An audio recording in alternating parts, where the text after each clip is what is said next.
जय श्री राम। बहुत बहुत स्वागत है आप सभी का एक बार फिर से आपके ही अपने YouTube चैनल पर। मैं पंडित आशीष शर्मा। बात करेंगे कि कुंभ राशि के जातकों के लिए आने वाले 3 महीने कैसे हैं। जुलाई, अगस्त और सितंबर 2025 के ये 3 महीने आपके जीवन में क्या लेकर आ रहे हैं, कौन सा ग्रह कब राशि बदलेगा, किस तारीख को राशि बदलेगा, उसके राशि परिवर्तन से आपके जीवन में क्या सकारात्मक और क्या नकारात्मक प्रभाव होंगे, इसकी पूरी जानकारी आज आपको इस वीडियो के माध्यम से मिलने वाली है। इसलिए इस 10 मिनट के वीडियो में आपको आने वाले 3 महीने का वो सभी हाल मैं आपको बताऊंगा जो बहुत हद तक संभव होगा कि आपके जीवन में घटित होगा। यह वीडियो हमारा गोचर के सिद्धांत पर आधारित है। कुंडली के जो ग्रहों की स्थितियाँ होती हैं वह भी व्यक्ति के जीवन में फलित होती हैं। गोचर का नंबर उसके बाद में आता है, लेकिन गोचर भी उसमें अहम भूमिका निभाता है।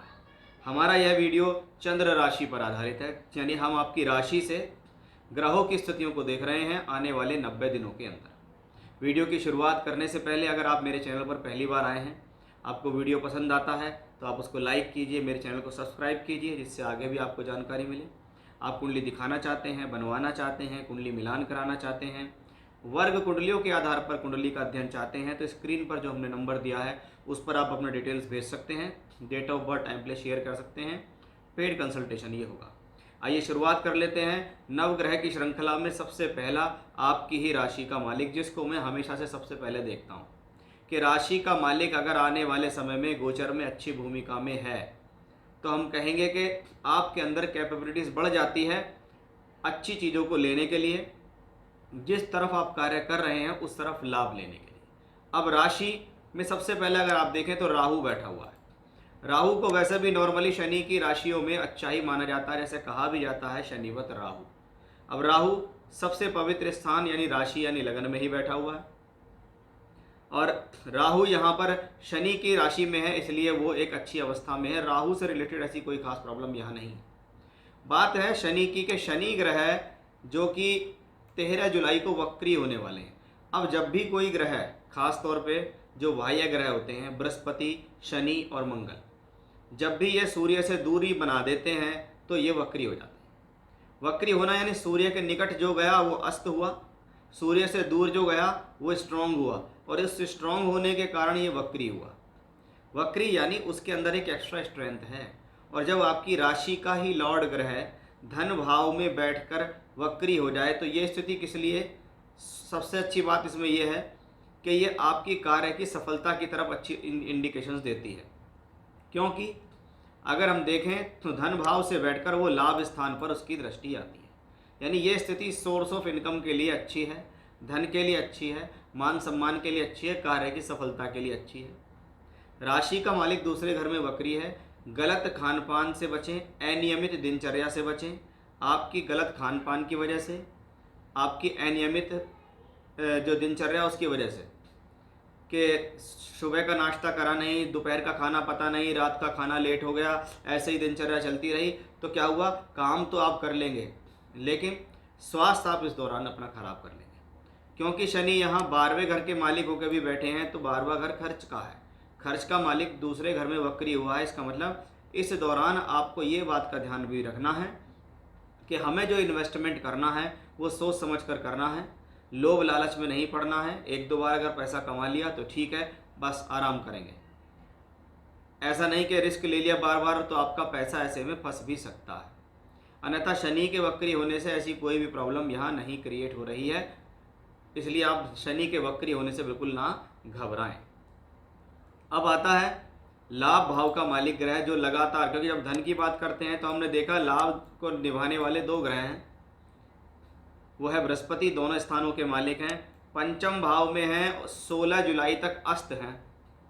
तो 16 जुलाई के बाद इस प्लेनेट की पोजीशन अच्छी, पहला शनि वक्री 13 जुलाई को, दूसरा बृहस्पति 16 जुलाई को अस्त होकर निकल जाएंगे, और दोनों ही ग्रह देखेंगे लाभ भाव को। तो हम क्या कहेंगे भाई, 13 जुलाई के बाद का समय तरक्की के लिए बेहतर, प्रमोशंस के लिए बेहतर, सोर्स ऑफ इनकम के लिए बेहतर, कार्य क्षेत्र के अंदर सफलता के लिए शुभ स्थिति को दिखा रहा है। यानी ये समय आपके जीवन में एक बेहतर स्थिति है। मैं कह सकता हूँ 13 जुलाई के बाद 16 जुलाई, ये दोनों ही कॉम्बिनेशंस आपके लिए अच्छे हैं। अगर हम सप्तम भाव की बात करें तो सातवें घर का जो स्वामी ग्रह है वो सूर्य है, और सातवें घर से हम पब्लिक इमेज, पद प्राप्ति, विवाह, वैवाहिक संबंध देखते हैं।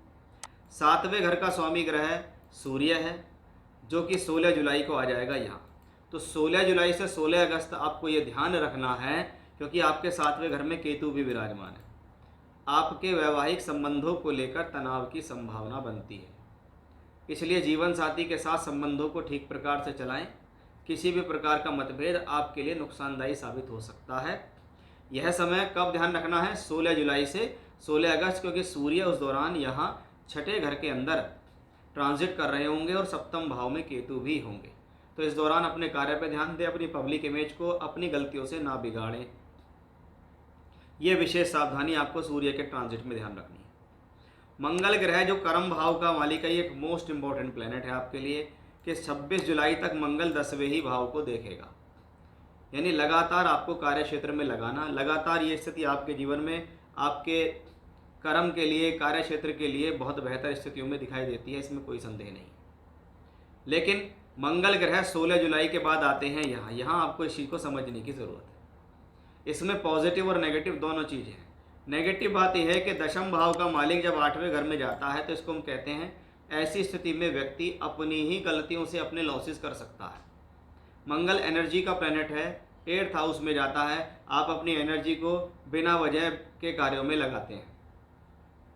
आप अपनी साहस को या अपनी एनर्जी को, अपने जो आपका स्ट्रेंथ है उसे व्यर्थ के कार्यों से ना लगाएं, सिर्फ अपने कार्यों में स्थिर बने रहें। स्थिर बने रहेंगे तो अपॉर्चुनिटी मिलेगी, क्योंकि प्लैनेट एक तो 8th हाउस में गया, दूसरा 10वें घर से 11वें स्थान में गया है। तो ऐसा प्लैनेट सडन गेन भी देता है, लेकिन सडन गेन तभी मिलता है जब आप उस चीज़ का वेट करते हैं। आप किसी चीज़ पर लगातार मेहनत कर रहे हैं और उसके प्रति वेट किया है, तो वो प्लैनेट आपको एकदम से गेन देगा। थोड़ी सी भी परेशानी हुई, आप पैनिक हो गए, प्रॉब्लम हो गई। तो ऐसी स्थिति में नौकरी हो या व्यापार हो, उस पर बनाए रखें। पॉजिटिव बात इसमें एक ये है कि मंगल यहाँ से बैठकर 11वें घर को देखेगा, गुरु भी देखेंगे और शनि भी देखेंगे। तो क्या हुआ? 11वां भाव एक्टिवेट हो गया, यानी इच्छा पूर्ति का समय, लाभ प्राप्त करने का समय, सडन गेन का समय, अचानक से कार्य क्षेत्र में उछाल का समय है ये। क्या?